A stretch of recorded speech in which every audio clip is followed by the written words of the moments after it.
educação? A educação, eu sou formado em pedagogia, tive a oportunidade de dar aula por algum tempo e depois desse tempo eu acabei brigando com o Estado, eu não quero mais dar aula porque é complicadíssimo. Eu entendo a aflição dos professores, que todo mundo fala, o professor lá é isso, o professor é aquilo. Você não sabe o que é estar dentro de uma escola, dentro de uma sala de aula, uma pessoa cuidando e ensinando os filhos de vocês. Primeiro, então é um complemento, são várias coisas que têm que ser mudadas para conseguir aumentar o nível da educação, falando em nível municipal, principalmente, que é onde a gente vai atuar. A gente não vai conseguir atuar especificamente no Estado, porque quem vai gerir isso é o MEC, e também não posso, como vereador, fazer uma gestão da estrutura, porque a estrutura é gerida pelo governo federal, o Ministério da Educação, né? Só que, o que acontece? Um dos maiores problemas que nós temos hoje na educação é a infraestrutura. Nós temos escolas totalmente bagunçadas, né? E não estou falando de bagunçadas de professor brigando com não sei quem, e é diretor que não sabe. Não é isso. É bagunçado na infraestrutura. Os alunos chegam na escola, eles não encontram hoje, em muitas escolas, algumas sim, mas em muitas escolas eles não encontram um ambiente que proporcione a eles o desejo de aprender, né? Não encontra isso na escola, em muitas escolas municipais. Então, ampliar a infraestrutura, melhorar a infraestrutura, trazer a tecnologia para fazer parte da vida, porque nós não temos hoje que ser tecnofobíacos, que tem medo de tecnologia, e nem idólatras da tecnologia, e fazer com que a função da escola seja apenas voltada para a tecnologia, né? Mas nós podemos adotar algumas coisas dentro da escola para melhorar, por exemplo, a nota que nós temos no IDEB. Nós tivemos uma nota no IDEB de 6,5, e ao meu ver é muito baixo, porque nós temos cidades com uma infraestrutura e uma renda per capita muito menor que a nossa, que tiveram uma pontuação no IDEB de 7,8. Né? Como fazer isso? Como que a gente vai gerir isso para a escola? Como que o professor vai ficar mais empenhado em ensinar, em fazer com que o aluno aprenda, em focar a escola no aprendizado? E não apenas, eu sou professor, eu tenho que ir para a escola, então vamos dar aula. E o aluno, não, eu tenho que ir para a escola, então vou lá e vamos de qualquer jeito. Não, nós temos que focar no aprendizado. O aprendizado tem que ser o ponto crucial do trabalho de uma escola, né? Então, o que eu proponho? De fato, a valorização do profissional. Não só do professor, mas também quem trabalha na merenda, quem trabalha na secretaria, quem trabalha na limpeza, todos eles têm que ser valorizados. Mas falando especificamente do professor, hoje, o meu desejo é que exista um incentivo para esse professor. Primeiro incentivo, que se coloque na prática o que já está na lei, que é a educação continuada. Que o professor tenha a oportunidade de ter cursos. Por que o professor hoje não faz tantos cursos como tem que ser feito? Porque os cursos hoje são voltados na técnica, na teoria. Então é um negócio muito desgastante. Eu que fiquei em sala de aula, eu sei exatamente como é desgastante você sair do seu trabalho, acabou o seu horário de trabalho e você tem que ir para um curso totalmente teórico, técnico, que se vai aprender muito, mas não vai ter aquele acolhimento, né? Então o que acontece? Nós temos que fazer esses cursos para os professores voltados para a prática, o que eles vão usar de fato dentro de uma sala de aula. Aí, propor também um bônus para o professor. Como que a gente faz isso? É bem difícil falar em bônus, porque se a comparação for feita entre salas, por exemplo, uma sala que tem os alunos que são mais avançados, aquele professor vai ficar privilegiado. E ele vai ter mais acesso a esses bônus do que aquele professor que pegou uma sala crua. Então, a minha proposta é que o professor tenha acesso a esse bônus comparado ele com ele mesmo e com a própria sala dele. O crescimento que essa sala teve, a nota que essa sala teve, não depender somente do IDEB, por exemplo. Que se façam lá alguns trabalhos que os alunos possam mostrar o conhecimento deles, feito pela prefeitura, feito pela coordenação da Secretaria de Educação da cidade, para que possa proporcionar isso para os professores, trazendo um ambiente de fácil aprendizagem. Uma outra coisa que nós temos na educação também, o afastamento dos professores por problemas de saúde. Então o professor que começa hoje numa sala de aula, por exemplo, passam alguns meses, ele se afasta, fica 3 meses, 6 meses, 1 mês afastado. Isso quebra o aprendizado da criança, porque ela tem que se adaptar de novo com o novo professor e tal. Como fazer isso? Parceria com o sistema de saúde, para identificar esses problemas, sanar esses problemas, conversar com os professores, ver o que está acontecendo, onde ele está tendo problema, para que ele possa, antes de acontecer esse problema que cause o afastamento do professor, ele possa resolver isso aí, sem precisar tomar remédio, sem precisar se afastar, sem ter tanta dor de cabeça, sem chegar em casa enfadado. Tem professores hoje, eu conheço amigos meus do sistema da educação, que tem problemas no casamento, se separam, porque teve problema na escola, não soube como resolver isso aí e não tem um incentivo da própria educação para sanar esse problema antes que ele aconteça. Identificar o problema, isolar, saber qual é a causa desse problema e tentar resolver na raiz, na fonte. Então é todo um equipamento, é toda uma estrutura, é um negócio muito complicado de fazer, Simone, porque tem muitas coisas que eu coloquei aqui no papel e eu quero dizer que futuramente, se eu tiver uma legenda, se eu estiver fazendo uma campanha realmente para ser um candidato, isso está registrado já, e eu vou disponibilizar para todo mundo em PDF, para quem quiser ler as minhas propostas, vai estar disponibilizado em PDF. Só que tem muita coisa aqui que foge da competência de um vereador. Não é um projeto de lei, não é um projeto de fiscalização, não é uma indicação de trabalho para a prefeitura ou para as secretarias. É uma coisa que o vereador vai ter que fazer de negociação com o executivo, vamos conversar com a empresa privada, vamos ver o que essa empresa pode contribuir para essa escola, vamos ver o que a gente pode fazer e buscar de apoio. Então tudo isso vai fugir um pouco da competência do que é ser um vereador. Mas, se nós estamos buscando um vereador que faça só o que é da sua própria competência, nós estamos pensando muito baixo. Porque tem que ter alguma coisa a mais. Eu tenho que oferecer mais. O trabalho do legislativo, do político em geral, é proporcionar para as pessoas uma estrutura que facilite a vida delas em sociedade. Se o político não proporcionar e não buscar recursos para facilitar a vida da população, esse político simplesmente não sabe o que está fazendo ali. É cochise, onde eu estou, para onde eu vou, o que eu estou fazendo, e nós vamos ver uma Câmara cada vez mais do que nós temos hoje e estamos tendo há muito tempo. Na verdade, se a gente pegar o foco da educação, política significa a arte de negociar, né? Se você tem um cargo político, seja no executivo, legislativo, e você consegue articular isso, e é um sonho de consumo dentro da educação, né? Um outro ponto que eu vou rebater e ao mesmo tempo dizer para você assim, o que você acha? Nós temos muitos professores, prestaram concurso, passaram e vão ficar. Passei no concurso, sou concursado. Já passei meu período de experiência, então é isso, e eu não vou sair disso. E aí eu já vou deixar um desafio para você. Se você eleito for, que você consiga sentar, articular e trazer de volta tudo que se perdeu no Estado nos últimos 20 meses. Inclusive, muitos trabalhos que existiam, tipo Agita Galera, eram coisas, projetos executados dentro da rede estadual, né, que foram deixados de lado, e só agora é assim, é meta, meta, meta e meta, né? Deixou-se de pensar na humanização desses alunos.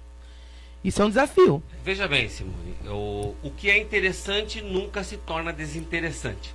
E o prazer de trabalhar, a gente tem que conquistar. Muitos desses professores, eles começaram num gás total. E com o tempo eles foram perdendo, como eu perdi um certo tempo, o prazer de estar numa sala de aula, porque é muito complicado, por exemplo, de você depender de um material e esse material não estar lá. Como que um professor vai ter prazer de trabalhar numa sala multisseriada, que ele tem que dar o segundo e o terceiro ano ao mesmo tempo, né? Como que a gente pode resolver isso aí? Primeira coisa, modificando totalmente a infraestrutura de uma escola. Se preciso for, contrate-se professores para trabalhar. E não contrate professores como se fazia antes, comissionados. Não, tem concurso, foi feito concurso, tem gente esperando na fila lá. Então vamos reviver isso aí. Não está no prazo, vamos ver o que a gente faz. Vamos fazer um novo concurso? Tem que fazer um novo concurso. Cria-se novas escolas, escolas em período integral, para que o professor tenha mais liberdade, para que o professor consiga chegar na escola falar, e pensar, não, eu tenho material, eu posso dar uma aula mais robusta, eu posso colocar a minha criatividade aqui na sala de aula, porque ele vai ter, ao invés de ele estar dando aula para séries diferentes, alunos com idades diferentes, que isso é complicadíssimo de se fazer, é muito complicado de se fazer isso aí. Então, se precisar, vamos tentar, vamos buscar recursos. Se a prefeitura não pode, não tem o recurso para construir uma escola nova naquele bairro, que está precisando, uma escola de tempo integral, ou uma nova escola para tirar essas salas multisseriadas, então vamos para Brasília, vamos para São Paulo, vamos pegar esses deputados aí, vamos mandar injetar dinheiro aqui para a gente conseguir fazer isso, né? Não conseguiu, aí é a articulação. Vamos lá e vamos criar alguma coisa, um projeto, uma lei, uma legislação nova, qualquer coisa que envolva as empresas privadas para investir nisso aí, para investir na educação. É bom para a sociedade, é bom para a empresa e é bom para o futuro da cidade. É bom para o futuro do país, entendeu? Quanto a sua pergunta sobre os projetos dentro das escolas, principalmente que você falou do Estado, esse é um projeto que eu tenho para falar posteriormente, que está aqui no meu projeto de cultura, que é envolvendo bairros e escolas, né? Para colocar, por exemplo, a família de volta na escola. A família de volta na escola.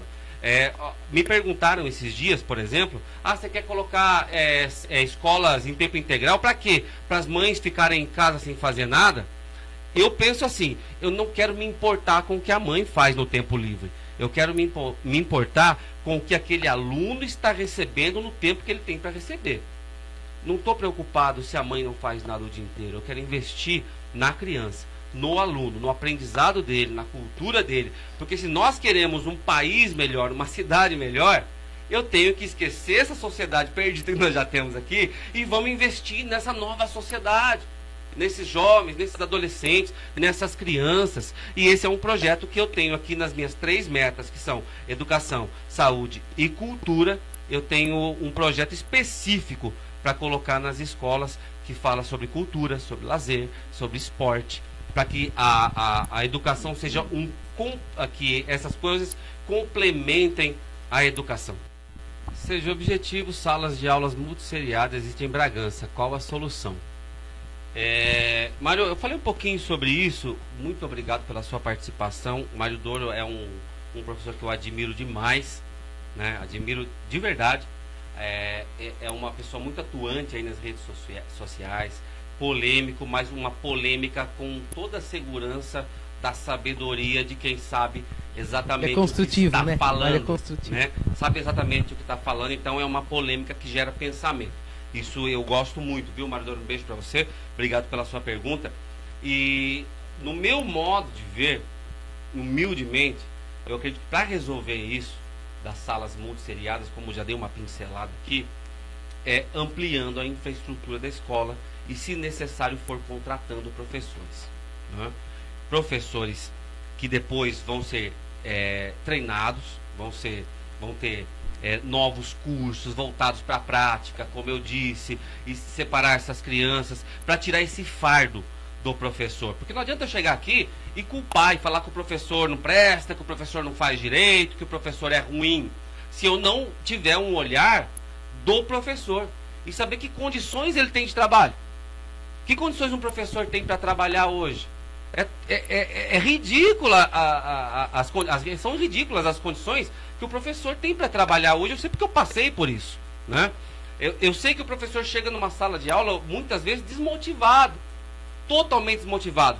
Um detalhe muito importante, principalmente nas escolas municipais, foi alguma das coisas que eu vivi. Não foi para cima de mim, mas eu vi outras pessoas vivendo em outras escolas, que eu tenho amigos. Chega o coordenador da educação, ou o diretor, ou secretária, por exemplo, que tem secretária aí que quer ser mais do que diretora, né? Que quer mandar em todo mundo. e trata o professor como se o professor fosse um funcionário inferior na escola, né? E o professor tem que ser muito mais valorizado, até mesmo pelos seus pares. Então o coordenador que chega lá só para dar bronca, que chega lá só para xingar e humilhar o professor, talvez se ele fosse mais presente na escola, talvez se ele conversasse, dialogasse mais o que está acontecendo, por que está acontecendo isso, o professor pudesse falar para ele, olha, eu queria fazer isso, mas eu não tive condições de fazer isso aqui, porque eu pedi faz 30 dias esse material aqui, e esse material não chegou. Eu queria fazer isso, mas eu não tenho conhecimento total e pleno dessa área. Eu gostaria muito de fazer um curso específico para isso, porque é uma área que eu gosto. Então, o coordenador, a diretora, o secretário tem que ser um facilitador do trabalho do professor. Ele tem que abrir as portas do professor para que o professor possa mostrar para o aluno que ele tem uma amplitude muito maior para adquirir esse conhecimento. Porque quando o professor está cansado, desestimulado, sofrido na sala de aula, o aluno vai na mesma linha ali. Ele sente aquilo lá. Muitas vezes até inconscientemente. Ele vai na mesma linha. Agora um professor motivado, um professor que chega e quer que o aluno aprenda, o professor que chega lá e coloca os alunos num estado de que a escola é boa, eu quero ir para a escola, eu gosto da minha escola, o ambiente é legal da minha escola, eu tenho uma sala de informática, olha que legal, eu tenho uma biblioteca muito boa, eu tenho a hora da leitura, eu vou aprender coisas novas e coisas que eu realmente vou usar no meu dia a dia. Esse aluno vai ficar muito mais estimulado, o professor vai ter um estímulo muito maior e nós vamos conseguir voltar a ter prazer dentro de uma sala de aula. Enquanto eu dava aula, por exemplo, eu fazia uma vez por mês, eu chamava os pais para participar da aula. E eles vinham assistir uma aula comigo. Entendeu? Para trazer novamente essa união entre a família, o aluno e a família, a escola, né? Trazendo todo um prazer, tanto para quem ensina como para quem recebe. Porque a partir do momento que o professor, ou o coordenador, ou o diretor da escola se sente especialista demais, dono de todo conhecimento, o ápice do saber que só ele pode ensinar ali, nós perdemos a comunicação, nós perdemos a fala de igual para igual. Isso é totalmente prejudicial. E isso eu vi muito. Tem que acabar essa briga entre os cargos dentro da educação. A prioridade da educação tem que ser o aprendizado. Tem que ser o aluno entrar na escola e quando ele sair, não sair do mesmo jeito. Essa é a base. Não importa se eu sou mero professor e você é uma coordenadora. Nós temos que falar a mesma língua, vamos conversar.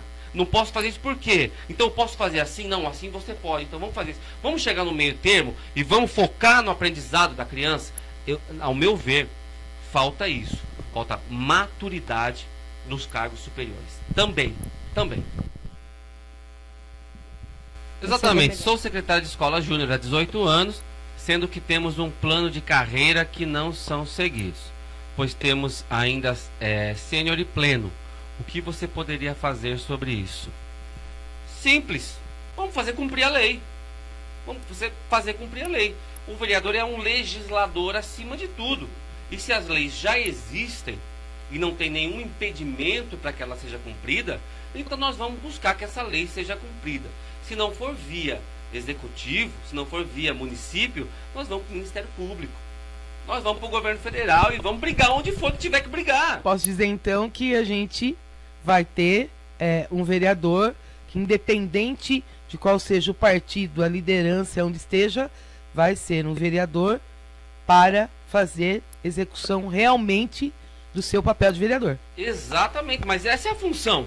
O que eu não consigo entender hoje é exatamente isso. O papel que tem numa Câmara Municipal, ou no governo federal, ou no estadual, qual é o papel da oposição e da situação, senão apenas tumultuar o processo? Porque você é da situação e eu sou da oposição, eu não posso aceitar o que você faz, por melhor que seja, e vice-versa. Isso é um negócio tão burro, tão sem sabedoria, e tão sem compromisso com o cargo que você conquistou, com o que você conseguiu, que eu não consigo entender isso aí. Não me importa se o vereador que propôs algo excelente para a população não concorda comigo. Se eu precisar, eu vou assinar junto com ele. E vamos partir para cima, porque a função do político em cargos específicos é buscar formas e proporcionar melhora na qualidade de vida das pessoas em todas as áreas da sociedade. Principalmente com essa questão que já existe a lei e já deveria ter sido aplicada há muito tempo. Inclusive essa lei já foi sancionada, se eu não me engano foi o Jango que sancionou essa lei e depois nunca foi colocada em prática. Então tem que brigar, tem que fazer o que for preciso fazer. Não é só ficar fazendo videozinho e mostrando o que está acontecendo, você tem que atuar de forma que faça a mudança acontecer, de fato.